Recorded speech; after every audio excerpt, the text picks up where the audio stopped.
La 4T ya no sabe qué hacer de maromas para lo del tema de los desaparecidos. Estamos bien conscientes que tienen un margen de maniobra muy pequeño a partir de lo que le dejaron anteriores administraciones, de lo que le dejó el sangriento de Felipe Calderón al frente de la presidencia, después del frívolo, incompetente y corrupto de Enrique Peña Nieto, y también vamos a hablar de la indolencia e indiferencia de López Obrador. Y ahora la 4T tiene esa situación de los desaparecidos, y es un tema que está grave porque dentro de las cifras oficiales que maneja el gobierno federal encabezado por Claudia Sheinbaum, se manejan que el índice de ejecuciones, el índice de asesinatos mortales, en el sentido de que fueran producto del crimen organizado, ha bajado. Sabemos que va a haber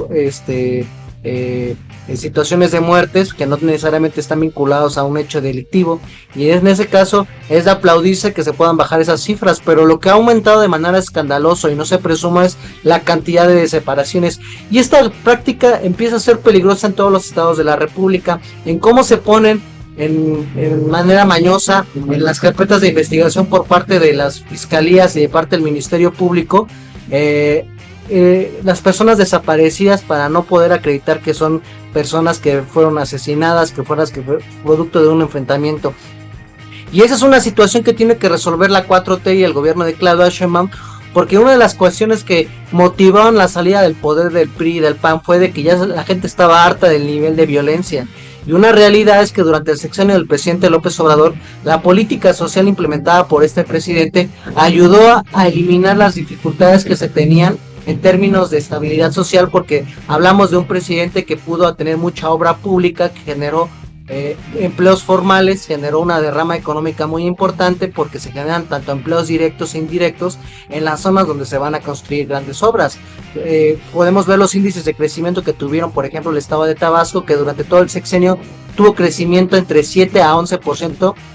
Producto Interno Bruto de ese estado, y ahora que ya se terminó o están las etapas finales en Tabasco de la refinería de Dos Bocos, el nivel de desempleo ya cayó otra vez a niveles menos. Entonces, si nos podemos analizar, esa política combinada con lo social, pues ayudó a aliviar la situación de crisis que se tenía en el país, pero la inseguridad siguió las narcoejecuciones, el control del crimen organizado del territorio nacional, las extorsiones, el tráfico de personas, y eso es algo que tiene que tener en cuenta también ahora Claudia Sheinbaum, porque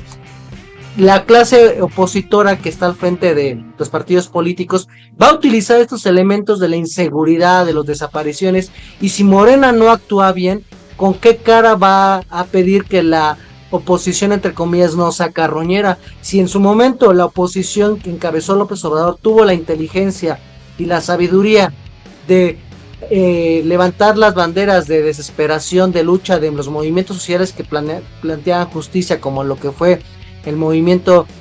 de los padres de Ayotzinapa, si la gente estaba harta de esa situación de abandono de los territorios por parte de la autoridad en su principal función del Estado, que es la seguridad, pues ahora ya les toca a ellos. Si no quieren ser criticados, si no quieren ser mencionados por parte de la oposición por el tema de la inseguridad, pues Morena debe de actuar, el gobierno de Claudia Sheinbaum, los 23 gobernadores que se autodefinen como 4T tienen que dejar de ser incompetentes, ineptos y corruptos. ¿De qué va a servir que se tenga la bandera política de una transformación, de un cambio de partido político de izquierda al frente del gobierno, si vas a tener esos mismos niveles de violencia? Y esos cambios no se pueden disfrazar.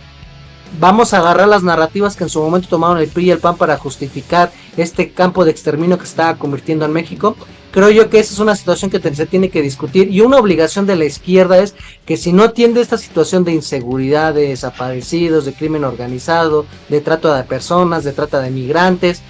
la gente va a tener derecho a pedir que se pongan cuentas claras y que se les saque del poder. Aquí lo que me preocupa es que la oposición siguen los mismos actores que dejaron ensangrentado al país para hacer el señalamiento. Ya tenemos ahí a Felipe Calderón haciendo menciones por la parte de las fosas clandestinas y los ranchos que están encontrando donde se han hecho exterminio de personas, cuando él fue el que nos llevó a esta espiral de violencia. Pero eso es lo que más me preocupa, que si Morena fracasa, si los actores políticos que se dicen enarbolar los valores de izquierda fracasan, los que están listos para tomar el poder son los mismos que dejaron esta situación en el país. Y si vemos que las leyes electorales permiten que sea muy difícil que la gente quiera organizarse en partidos políticos tienen márgenes muy amplios y vamos a tener un galamatías en donde nunca vamos a poder esta espiral de violencia. Entonces, si Morena no entiende que debe de acabar con esta situación de violencia en el país, van a perder el poder político. Y eso obviamente nos puede poner en situaciones peores, porque quien está al frente de los partidos de oposición son los actores que también son indolentes a la situación de inseguridad, tocayo. Sí, la verdad es un panorama bastante complicado, sobre todo porque sí, como bien decías, es una herencia, pero ahora ya no podemos estar argumentando esto como en el sexenio pasado, ¿no? O sea, la desaparición forzada es un elemento que viene tradicionalmente de las dictaduras latinoamericanas, pero que también no fue exclusiva. El prismo en sus años más duros contra la guerra contra insurgente, del 60, 70, 80, pues llevó a cabo estas prácticas, ¿no? Y no es casual que el Estado mexicano sea el principal violador de derechos humanos, sea el principal señalado en la desaparición forzada. O sea, esta política militar de quitarle el agua al pez y llevar al exterminio a cualquier región que se esté medianamente organizada, pues tenemos resultados como los que tenemos hoy en día, ¿no? Hablaban más de 120,000 desapariciones, ¿no? Algunos desde el siglo pasado. Y se siguen contando como desapariciones porque no se ha encontrado a la persona, ¿no? Entonces se sigue contando como parte de una desaparición que se les debería seguir buscando. Entonces, desde mi perspectiva, lo político, claro que es preocupante, mi tocayo, yo creo que esa parte la aclaras muy bien, pero lo que me preocupa es que parece incluso haber retrocesos, tocayo, en materia de desaparición forzada. O sea, hablo desde la vacilación y el cierre que hubo de los archivos de la Guerra Sucia del Servicio Secreto Mexicano, donde primero se aperturó en el 2003 con Fox y después se volvió a cerrar, y han sido como cuidadosos en cuidarle la espalda al ejército mexicano, ¿no? También la apropiación de la CNDH por cierto grupo bastante ligado al poder político actual, y algunas cosas como la disolución de la Comisión Nacional de Identificación Humana, ¿no? Que eso lo hizo Andrés Manuel López Obrador. O sea, si tienes una crisis de desaparecidos y tienes una crisis de médicos forenses, de peritos, de personal capacitado para identificar de quiénes son los cuerpos que estás encontrando, identificar de dónde vienes, quiénes son, y tú desapareces una comisión de este estilo, pues es que jamás los quieres encontrar, ¿no? O sea, y yo lo veo muy difícil porque no veo una política entonces que esté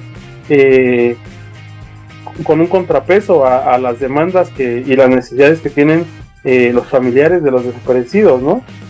Entonces, también sobre todo noto un silencio bien difícil, bien incómodo por parte de la autoridad,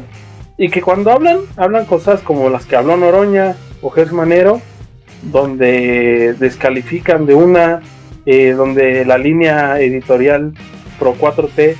descalifica y acusa a las madres buscadoras, a los colectivos, de que son reaccionarios, ¿no?, a la 4T, cuando pues es un problema real, es un problema evidente. La indiferencia gubernamental y su silencio también es parte del problema, ¿no? Entonces, ante este silencio y esta indolencia, pues lo único que produce es impunidad, que ese es el gran tema, porque hay impunidad del Estado mexicano desde los 60, 70, como lo mencionamos, hasta este momento, ¿no? O sea, ya sea el Estado mexicano, ya sea el crimen organizado, como no hay un elemento, no hay acciones de peso contra quien lleva a cabo una desaparición forzada, lleva la impunidad, y esto lleva a que se haga sistemático, a que se repita el hecho, y que realmente, por más que no le guste a la 4T, pues qué diferencia hay entre lo que pasó en Jalisco, ¿no?, y lo que pasó en su momento con los 43 de Ayotzinapa. Entonces, ¿qué diferencia hay cuando no se investiga a los que están detrás de la desaparición, cuando no se encuentra a las personas involucradas? Pues básicamente ninguna, ¿no? O sea, hablar de desapariciones por el crimen organizado o por el Estado mexicano, básicamente no hay ninguna diferencia, porque el desaparecido sigue desaparecido y no hay ningún mecanismo para encontrar la verdad, ni para la no repetición, ni entonces tenemos cosas como las que vamos a estar viviendo, porque pues también un mensaje muy claro, muy fuerte que tengamos de la autoridad, pues la verdad es que no hubo, ¿no? Y si con el intento de reforma y reestructuración se puede hacer algo, pues qué bien, pero la verdad es que no se le ven ganas a ninguno de los que están en las fiscalías, a ningún gobernador, a ningún representante de las cámaras, ni siquiera yo creo que a Claudia Sheinbaum se le ve la intención o el argumento de decir sí vamos a hacer esto y el otro, porque pues, los desaparecidos desgraciadamente no votan, mi tocayo, pero sí lo hacen los familiares, y pues parece que por lo que vemos van a sufrir la traición como lo hicieron con los padres de los 43, también la traición de la 4T por conveniencias políticas, por no querer buscar en los estados más violentos y por no mover las estructuras caciquiles y de crimen organizado que reinan en muchas partes del país, tocayo.